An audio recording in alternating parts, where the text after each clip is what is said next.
Quincy Allen, From Death Row to Life Imprisonment. What happens when a death sentence crumbles under the weight of a troubled past? We delve into the disturbing case of Quincy Allen, a man whose crimes shocked 2 states and whose legal journey exposes the complexities of capital punishment. Give a like and subscribe. Leave a comment. Quincy Allen, once a condemned man, has been resentenced to life without parole. This marks the end of a long and arduous legal battle. His original death sentence, handed down nearly 2 decades ago, was overturned. Allen was convicted of the brutal murders of 4 individuals in 2002. Now, he's accepted a plea deal. This deal secures a life sentence in exchange for waiving any further appeals. Allen's crimes spanned across state lines, leaving a trail of devastation. His actions demonstrated a chilling disregard for human life. The details are gruesome and paint a picture of calculated violence. In South Carolina, Allen committed 2 heinous acts. These crimes solidified his reputation as a cold-blooded killer. The victims were innocent, their lives tragically cut short. He murdered a woman in Columbia, South Carolina. The details of this crime are particularly disturbing. He also murdered a restaurant employee, adding another layer of horror to his spree. Across the border in North Carolina, Allen continued his reign of terror. He targeted vulnerable individuals, leaving a community in fear. The motive appeared to be robbery, but the violence was excessive. 2 men were killed during a convenience store robbery. This act demonstrated Allen's willingness to use deadly force. The impact on the victims' families is immeasurable. The timeline of Allen's crimes reveals a rapid escalation of violence. Over a short period, he committed multiple murders and arson attacks. This period of intense activity culminated in his arrest. July 7, 2002. Attack on James White. This marked the beginning of Allen's violent spree. July 10, 2002. Murder of Dale Yvonne Hall. The brutality of this act shocked the community.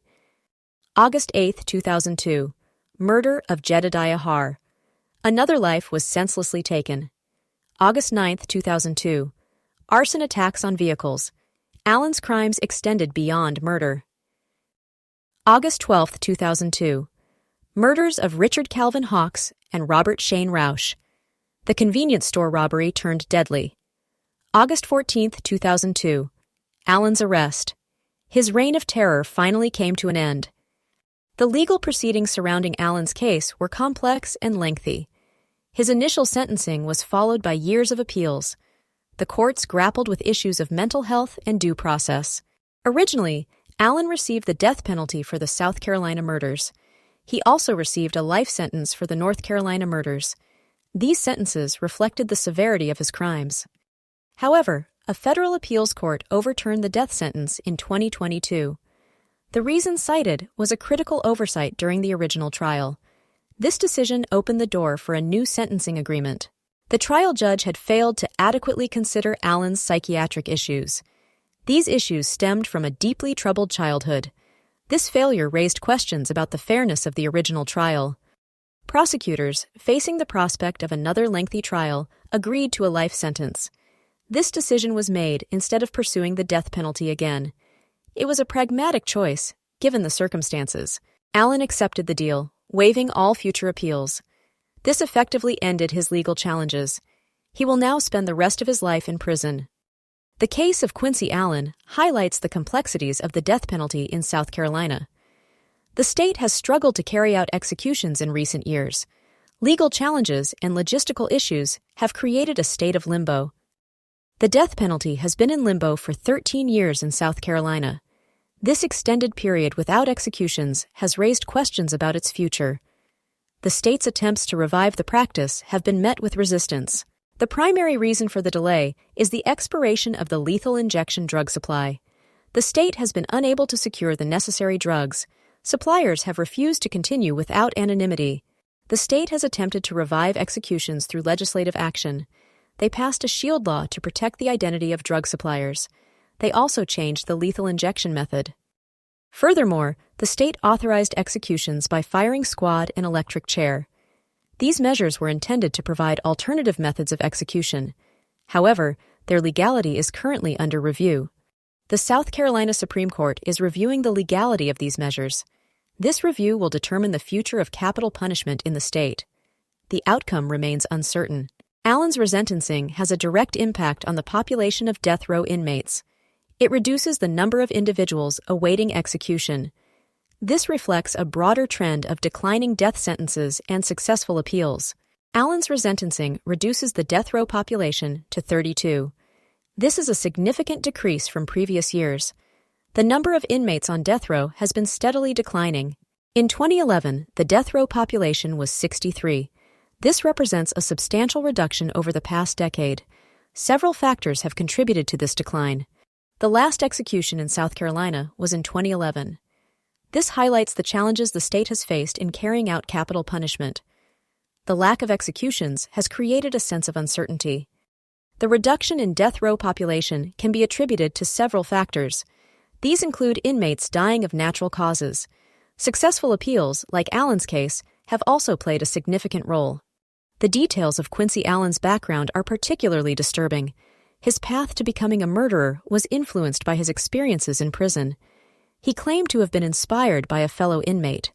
Allen claimed he was inspired to commit crimes while in federal prison. This suggests that his time in prison may have contributed to his criminal behavior. The influence of other inmates can be a powerful force. He said a fellow inmate suggested a job as a mafia hitman. This idea apparently took root in Allen's mind. It provided a framework for his future actions. After his release, Allen practiced with a shotgun. This suggests a deliberate preparation for violence. He was actively planning to commit serious crimes. Even while on death row, Allen continued to exhibit violent behavior. He was involved in a serious incident where he attacked a correctional officer. This incident further solidified his reputation as a dangerous individual. On December 2, 2009, Allen and McCaldine Mahdi attacked a correctional officer. This attack occurred at Lieber Correctional Institution. It demonstrated the ongoing threat posed by death row inmates. The officer, Nathan Sasser, was stabbed multiple times. Despite his injuries, he managed to fight off the attackers. His bravery prevented a potential escape. Allen and Mahdi attempted to escape but were subdued. Their escape attempt was unsuccessful. They were quickly apprehended by other correctional officers. Both were stripped of privileges and transferred to Kirkland Correctional Institution. This transfer was intended to improve security. It also served as a punishment for their actions.